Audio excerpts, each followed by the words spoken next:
Let's say hypothetically you loaned your truck out, and when they brought it back, they parked it. Then the next morning you went to bring it in, it doesn't start.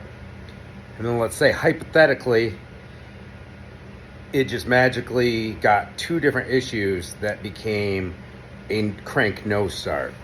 Won't run, won't bark, not even trying to start, just cranking. Let's just say hypothetically.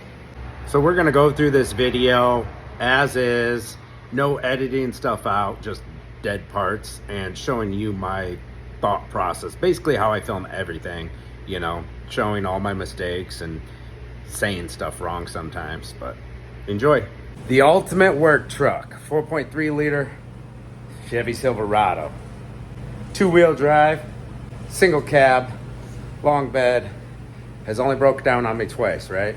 Thanksgiving Day, and this year, Christmas Day. Had to get a ride over to the Christmas events. Let's go through the diag.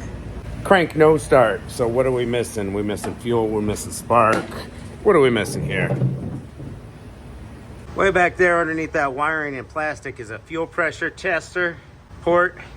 And we had 60 PSI of fuel pressure, so that's good. Checked all our fuses next, making sure there wasn't like a crank PCM type blown fuse. Fuses are all good. Then we went to scan, no codes, so that was no help. Now let me show you the interesting thing.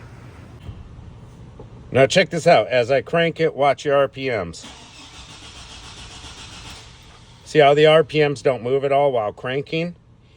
That makes me think we might have a dead crankshaft sensor or something to do with the wiring or no power to the crank sensor.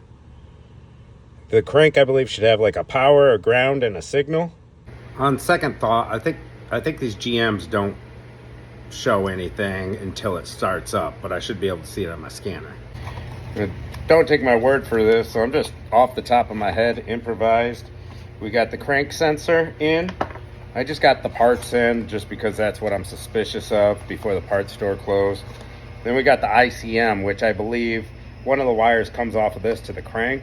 Not 100% positive, but I think in my head, the last time I did one of these, I ran into it. I had a no power situation to the crank wire. Who knows where the break was? So I just put a new fuse into the fuse box and with a fusible link feeding power to the crank shaft sensor. It was good to go. Lasted for years until the guy scrapped the truck. Let's see what situation we have today. All right, we come underneath the vehicle here and you can see quite a bit of oil on our crankshaft sensor harness. Let me zoom back out and try to get a better shot of it right there. And it's got one hold down bolt. I believe it's an 8mm. Let's go ahead and pop that sucker out of there and clean it up and do some testing. All right, here we go. We got the crankshaft sensor out of its hole right there. If we look up the wiring, everything looks perfect going up. No mouse chewing or anything. We gotta follow it up to the top and make sure everything looks good there. It hugs the side of the alternator and goes around to the ICM, I believe. Now, we've got our harness right there. We gotta look at the back of those wires, but they're so coated in oil, we can't really see if they're stretched or anything, but the harness wasn't stretched. If you look at the crank sensor, it doesn't look bad. It's just got a little oil on the tip. If you look inside, none of that oil was making its way into the harness, so that's good. This one's actually labeled on the left, positive, negative, and signal. So we know which one is which. Now you can test these sensors. I believe we're gonna be going for like a resistance test or something. I gotta look it up, refresh my memory. But we can test for power and ground real nice and easy. If you want to test for your signal, I believe you need to use an LED while it's cranking. You can't use just like a regular test light, but a LED light will actually flash to show the signal. All right, looking at live data, whenever I cranked it, it would stay at 0 for the engine RPMs. Go ahead and crank it now. We just put the new sensor in. Ready? Yep. See, we're actually getting something now. All right, but it's not starting still. So before, this would stay at dead 0 with the old sensor. which your tach's going to pick up off of the crank sensor. So we're getting something there now. That's progress. And we're getting a couple barks putting the new sensor in. Another thing is we're smelling gas. So our injectors are working now. But it's still not starting. I did get a crank sensor from Napa, so I don't trust it that much. Now that we got fuel and engine RPMs on the scanner, let's see why it's not sparking. Because we get a bark every once in a while. That's it. All right, what's our next issue? Is it the ICM? Is it the coil? Is it the cap and rotor? Usually when these caps and rotors get gunky, corrosion and stuff, they bark more than that. It's not just, oh, running perfect, go to start it the next day and nothing. And we didn't get any barks or engine RPMs on the scanner until we changed the crank sensor.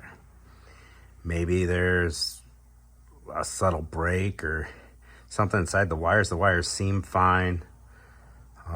So let's figure out what's going on here.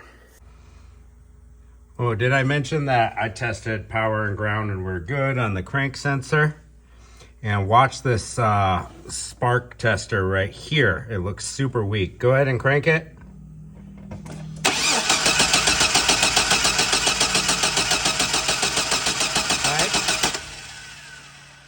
It looks really weak because I've used this tester a lot and that looks weak. It actually picks up brighter on camera than in real life. All right, coming right out of the coil. Go ahead and crank it.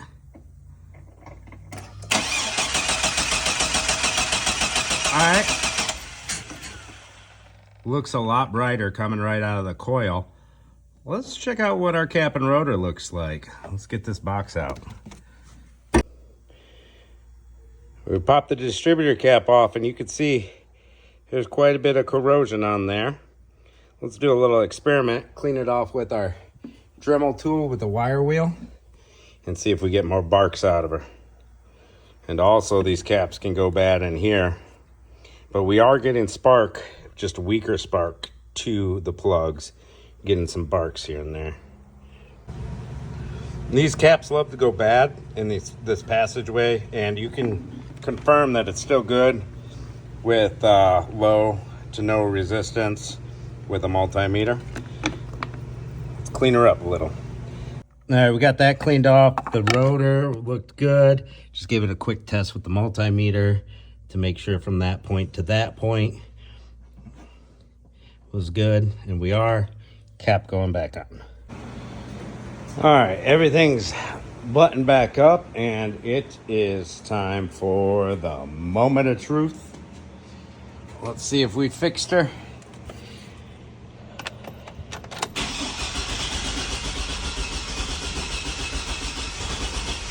We're getting those barks.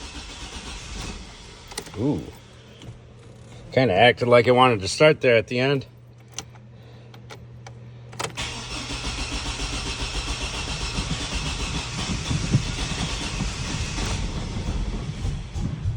Ooh, that's better. It almost started.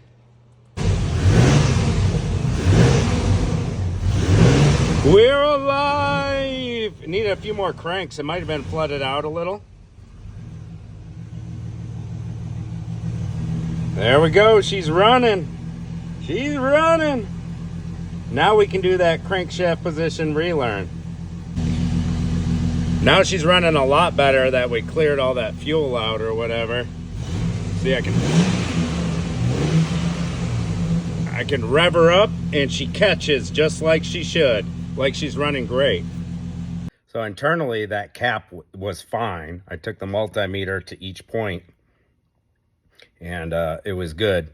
So it was just all that corrosion buildup on there making the weak spark. That's why it looked a lot stronger at the coil pack than where the wires connect to the plug, because all that corrosion makes resistance. Now it's real gassy in here. From all the other cranking, it was sending gas in that wasn't getting combusted. We just slang all that fuel out.